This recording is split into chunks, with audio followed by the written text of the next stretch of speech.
Aptas Ayurveda. Reach Ayurveda to each. Charaka for One Earth. First ever national level Ayurveda documentary film contest on behalf of Charaka Jayanti 2023. Organized by Team Aptas. Title sponsored by Ashtavaidyan Thai Kartumos Vaidyaratnam Aushadashala Trishur, Kerala. Aptas Ayurveda is a group of passionate Ayurveda Vaidyas and students constantly working to reach Ayurveda to each. Every year on Charaka Jayanti, we come up with a unique contest to motivate our Ayurveda youth and promote thoughts of Acharya Charaka. This year, we are organizing a national level Ayurveda documentary film contest as Charaka for One Earth, which is unique and first of its kind in the field of Ayurveda.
दुनिया का नियम ही है परिवर्तन, पर जो परिवर्तन सृष्टि में हो रहा है वो हमें विनाश की ओर ले जा रहा है। जैसे बड़े बूढ़ों ने बताया है कि पहले वह कितना सुखी जीवन व्याप्त करते थे, ना कोई प्रदूषण और ना ही कोई बड़ी बीमारियां।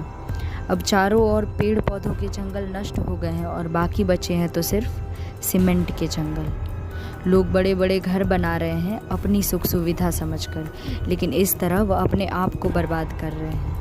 खुद के घर बसाकर पशु पक्षियों के घर उजाड़ रहे हैं। इतना ही नहीं, बाकी प्राकृतिक पानी के स्रोतों को भी पूरी तरह से दूषित कर दिया है। दूर से तो बड़े सुहाने लगते हैं, पर जैसे ही पास जाओ इनकी असलियत दिख के आती है। इसी तरह मनुष्य सिर्फ अपने बारे में सोच रहा है और बाकी प्राणियों का विध्वंस कर रहा है।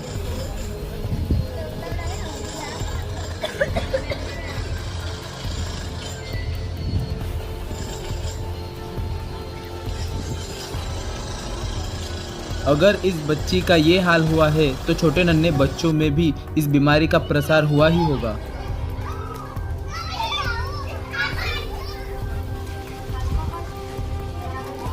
नमस्ते मैम। नमस्ते। रोहित क्यों नहीं आ रहा है? मैम वो रोहित थोड़ा बीमार है, उसको थोड़ा बुखार है और पेट भी दर्द कर रहा है उसका। अरे हाँ, आजकल गांव में बहुत ज़्यादा बीमारियां फैल रही है। हाँ। और हमारे टाइम पे ऐसा सब कुछ नहीं होता था। बहुत सारी इतनी बीमारी वगैरह नहीं होती थी हमारे टाइम। हाँ, अभी तो छोटी छोटी बीमारियां भी महामारी का रूप ले रही हैं। हाँ वही मैम। कोई नहीं, आप अपने बच्चे का ख्याल रखना। हाँ मैम ठीक है। संबंधित विषय पर अधिक जानकारी प्राप्त करने के लिए हमने कुछ और लोगों से प्रतिक्रियाएं ली। वातावरण में चेंजेस है, इसलिए बच्चों को बुखार आता है, सर्दी खांसी होती है और पेट, इस साल तो सब बच्चे को पेट में दर्द होता है और मैं उसके लिए अजवाइन और नमक देती हूँ। और सर आपको कोई लॉन्ग टर्म में कोई डिसीज़ है? No any disease. मैं सुबह में 5 बजे चलने जाता हूँ, खुराक में सादा खुराक लेता हूँ और डेली कसरत करता हूँ, योगा भी करता हूँ और रात को झड़प से सो के झड़प से उठने का मेरा है रोज का नित्य क्रम। एक भी डिसीज़ नहीं सर। तो सर आपके ग्लोबल वार्मिंग के ऊपर कुछ विचार? ग्लोबल वार्मिंग के बारे में आज दुनिया में एक जटिल प्रश्न हो रहा है सांप्रदायिक समाज में। वर्ल्ड के लेवल में सभी देशों को एक ही चिंता है ग्लोबल वार्मिंग की।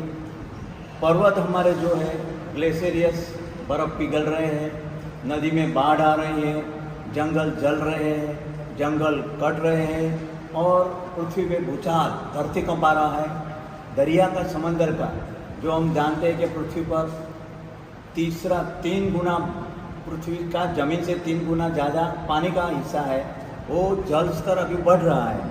वही समय में सिटी के अंदर वाटर पॉल्यूशन, एयर पॉल्यूशन, ऐसे जात के प्रश्न खड़े हो रहे हैं। तभी ग्लोबल वार्मिंग के बारे में दुनिया चिंतित है, क्योंकि भविष्य में पानी का और दूसरे बहुत प्रश्न इसके हिसाब से खड़े हो सकते हैं। मेरे हिसाब से ये जो मनुष्य है, मीन्स के प्रकृति और संस्कृति, मनुष्य यानी संस्कृति समाज, और प्रकृति यानी कुदरत, ये दोनों की टक्कर में से ये ग्लोबल वार्मिंग का जन्म हुआ है। चल में जो पढ़ते हैं उनको भी ये सब तकलीफ हो रही है ग्लोबल वार्मिंग के हिसाब से। एयर पोल्यूशन, वाटर पोल्यूशन में मिक्सिंग वाटर आता है, केमिकलाइज खाना भी मिलता है, तो बच्चे को कंजक्टिवाइटिस और पेट की बीमारियाँ, शरीर की बीमारियाँ और बिल्कुल बुखार, पेट की, ये सब हो रहा है due to that global warming.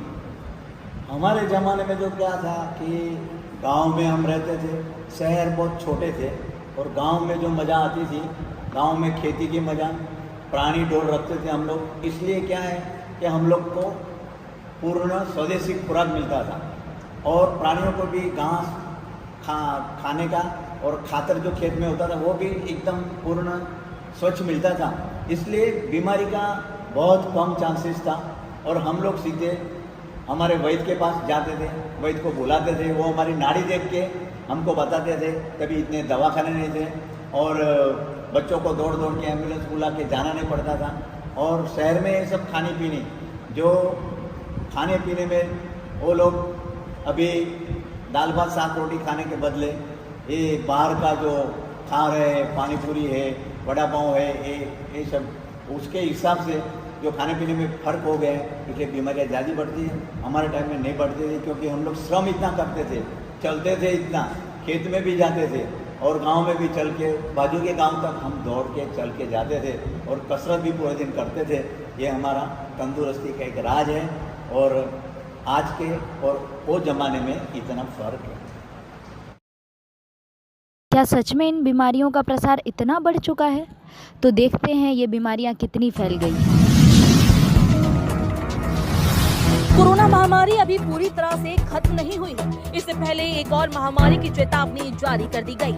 WHO के प्रमुख डॉक्टर टेड्रोस अडनॉन घेब्रेयेसस ने चेतावनी जारी करते हुए कहा कि दुनिया को अगली महामारी के लिए तैयार रहना चाहिए, जो कोविड-19 महामारी से भी अधिक घातक है।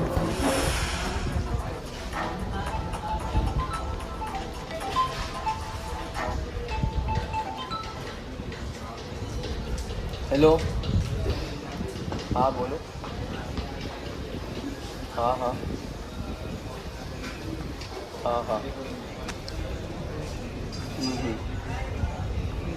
हाँ हाँ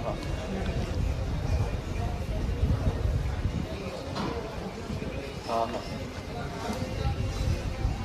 हाँ हाँ इतनी सीरियस कंडीशन है। हाँ हाँ ठीक है।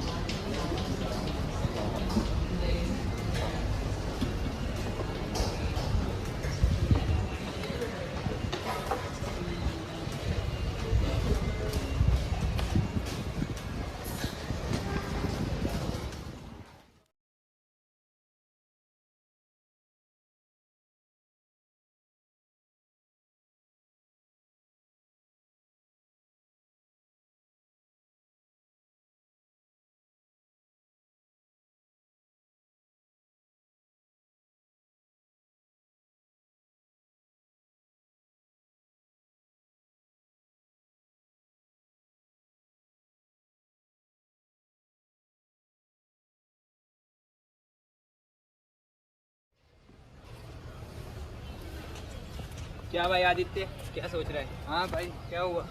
कुछ नहीं भाई, अभी घर से कॉल आया था, वहाँ भी सब बीमार है, यहाँ भी सब बीमार है, पता नहीं चल रहा ये सब किस वजह से हो रहा है। अरे ये जो आजकल रोगों का प्रसार हो रहा है ना, उसके मुख्य कारण तो वायु और जल। अरे भाई सिखाया था ना हमने, देश और काल। हाँ, वायु, जल, देश और काल की वजह से होता है। ये सब तुम लोगों ने कहाँ से पढ़ा? ये हमने चरक संहिता से पढ़ा। देखो पता नहीं नहीं। चरक जो आचार्य चरक जो हमारे आयुर्वेद के सबसे बड़े गुरु है, जिन्होंने चिकित्सा यानी ट्रीटमेंट में अपना सबसे बड़ा योगदान दिया। अच्छा, पर इसका मेरी समस्या से क्या लेना देना? अरे तेरी समस्या इसलिए तो मुख्य कारण है जो मैंने तुझे पहले बताया, वो सारे मुख्य कारण है आजकल के रोगों के लिए। अच्छा, ठीक है, ध्यान रख भाई अपना भी और अपने परिवार का। ठीक है भाई। चलो हम आते हैं, हॉस्पिटल जाना है। हाँ हाँ भाई, ठीक। ध्यान रख। ये बीमारियां अब मानसिक तनाव, चिंता और अवसाद का कारण बन गई हैं और धीरे धीरे ये भी बीमारियों का हिस्सा बन रही हैं। नेक्स्ट आइए बेटे, आपका नाम? अच्छा ठीक। आपकी उम्र? आपको क्या तकलीफ? मुझे 2-3 दिन से पेट दर्द भी हो रहा है और सर्दी खांसी हो रही है और सर दर्द। ठीक है। आपने कुछ बाहर से खाया था? हाँ, कुछ दिनों से बाहर का भी खाना खा रही हूँ। बाहर का खाना ज़रा बंद कीजिए क्योंकि वो खराब होता है। एक काम कीजिए, मैं आपको कुछ औषधि लिख के दे रहा हूँ। ये वटी पाउडर, जो वटी है वो रात को 2 टाइम लेनी है और सुबह को 2 बार खाने के बाद। और जो पाउडर है ये रात को गर्म पानी में मिलाकर आपने लेनी है, ठीक है?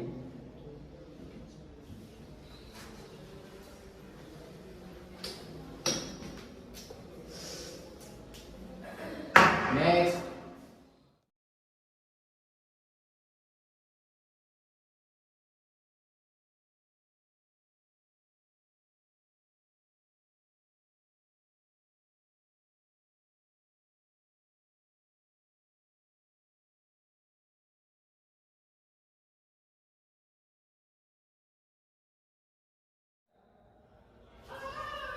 नेक्स्ट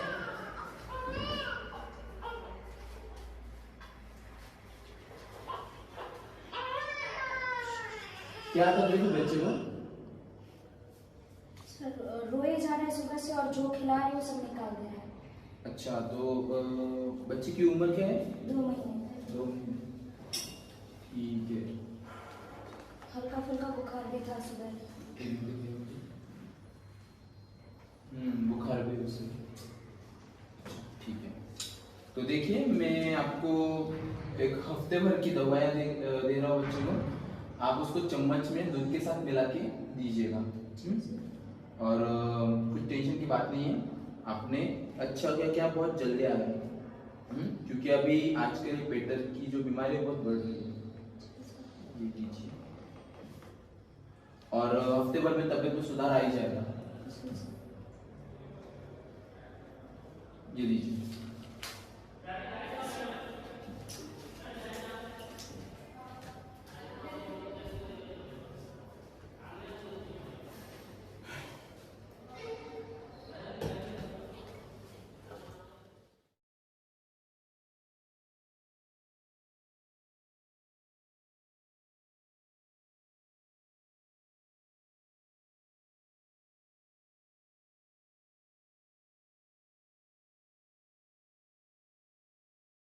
ये सारी चीज़ें देखने के बाद मुझे आभास हो रहा है कि दुनिया एक बहुत बड़ा जनपद ध्वंस फिर से देखेगी, जिससे एक व्यक्ति से दूसरे व्यक्ति को, एक शहर से दूसरे शहर को, धीरे धीरे पूरे राष्ट्र को, फिर देश को और फिर सारी दुनिया में हाहाकार अपनी आंखों से देखेगी कि कैसे एक छोटा सा रोग महामारी का रूप लेकर जनपद ध्वंस करता है और इस पर हम चाह कर भी कुछ नहीं कर सकते। As long as we are not living in harmony with nature and our constitution, we cannot expect ourselves to be really healed. Ayurveda gives us the means.